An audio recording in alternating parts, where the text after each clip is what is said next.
Hello guys, my self Himanshu Dhawan और आज इस वीडियो में बेसिकली हम अपने स्ट्रेंथ ट्रेनिंग की कॉन्सिक्वेंसेस के बारे में बात करेंगे जो उसके एडवर्स हमें देखने को मिलते हैं वेरिकोसील में। अब वेरिकोसील में बेसिकली क्या होता है कि आपकी एक वेन के अंदर डैमेज हुआ है जिसकी वजह से वहाँ पर रिफ्लक्सेस बन रहे हैं और उन रिफ्लक्सेस के बार बार बनने से हमारा डायमीटर बड़ा हो रहा है। अब बेसिकली क्या होता है, जब हम स्ट्रेंथ ट्रेनिंग करते हैं, हम चाहे 2 किलो का क्या 5 किलो का भी डंबल के लिए कर्ल्स मारें या जैसे मान लीजिए कि बाइसेप्स कर्ल्स आप ले रहे होगे, तब भी आपका कोर टाइट होता है। कोर को टाइट होना इट मीन्स कि प्रेशर जनरेट होना, और वो उस प्रेशर को जनरेट होने से बेसिकली अगर मैं बात करी जाए तो वेन के ऊपर इतना लोड पड़ता है जिसकी वजह से उसकी ग्रेडिंग का सिस्टम जो है वो क्या होता है, बढ़ता है। अब जैसे मान लीजिए अगर वो माइल्ड ग्रेड पे है तो over the time period strength training के बाद वो सेकंड ग्रेड पे अपने आप ही जंप कर जाएगा और उस ग्रेड से हमें बार बार क्या मिलेगा, पेन हो सकता है पहला।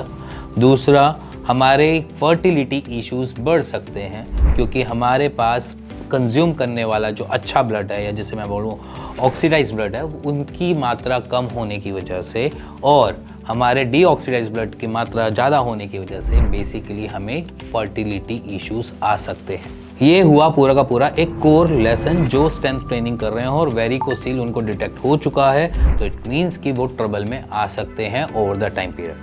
अब रह गई बात कि वेरिकोसील है और स्ट्रेंथ ट्रेनिंग करें या ना करें का, तो सबसे पहले रीज़न ही बोलूँगा कि स्ट्रेंथ ट्रेनिंग ना करें। स्ट्रेंथ ट्रेनिंग जितनी बारी भी जाओगे या आप कोई भी फिजिकल एक्सरसाइजेस ज़्यादा इन्वॉल्व करोगे अपने डे टू डे की रूटीन में, तो ये आपकी वेरिकोसील को बढ़ाएगा। अब रह गई बात यहाँ पर इसको मैनेज कैसे किया जाए।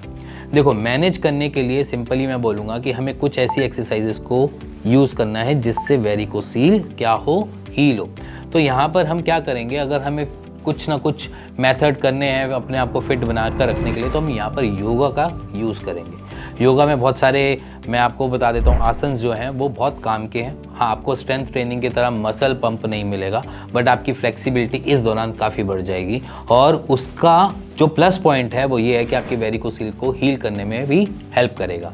तो कुछ मैंने अपने हिसाब से पोज बता रखे हैं, पहले मैं आपको उनको पोज को दिखा देता हूँ कि ये तो आपको मैंडेटरी है, करने ही करने हैं। तो सबसे पहले ये जो डिस्प्ले पे चल रही है ये सारी की सारी मेरे बोले आसन है जो मैंडेटरी हैं, जो मेरे हिसाब से आपको वेरिकोसील डिटेक्ट होने के बाद फ्रॉम वेरी फर्स्ट डे से स्टार्ट कर देने चाहिए। इससे आपको बेटर रिजल्ट मिलेंगे और आपको डे टू डे की रूटीन में अपने में भी एनर्जी मिलेगी और एनर्जेटिक फील करोगे। सो ये कुछ चीज़ें हैं जो उसको हम कहते हैं कि आप वेरिकोसील के दौरान आप यूज़ कर सकते हो एज इन अपनी फिजिकल फिटनेस को बढ़ाने के लिए भी और थोड़ी सी स्ट्रेंथ देने के लिए भी।